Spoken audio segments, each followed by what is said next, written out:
Honda na, tapos diesel pa, tapos 7-seater pa. Tapos pag binili mo to, may libre ka ng payong, parang Rolls Royce. Kaya kung gusto mo na ito, I got you ulit.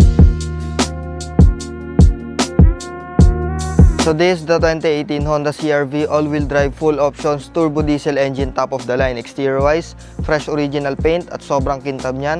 Auto retractable side mirrors, 18 inches alloy wheels, may mga custom marking spot, mga kapalang tires at sa harap. LED day running light, LED headlight, fog lamps, may chrome accent sa grille at 8 ang ending. At sa pinakalikod, all LED taillight, all-wheel drive ID Tech technology, rear camera at powered tailgate. At pagdating sa trunk space, napakaluwag ng trunk space at foldable yung third row seat. At dito sa loob, panoramic roof, fresh leather seat at powered na rin yan. May paddle shifter, leather wrap na steering wheel, may mga controls dito, may cruise control at may lane keeping assist. Fully digital display with 80,000 kilometers on the clock only. May dashcam na rin to.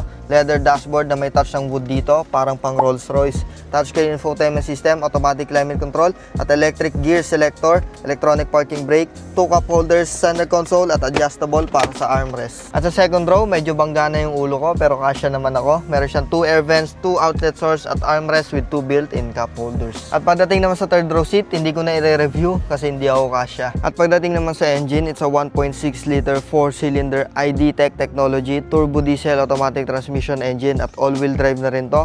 At syempre napakatipid nito sa diesel. At syempre, powerful, gawang Honda yan eh. Kaya kung usapang compact SUV, baka makonsider mo to. Bukod sa maraming available na parts ay hindi ka mahihirapan sa maintenance neto. Syempre, Honda to. Kaya kung gusto mo to, for only 955,000 pesos, mauuwi mo na to.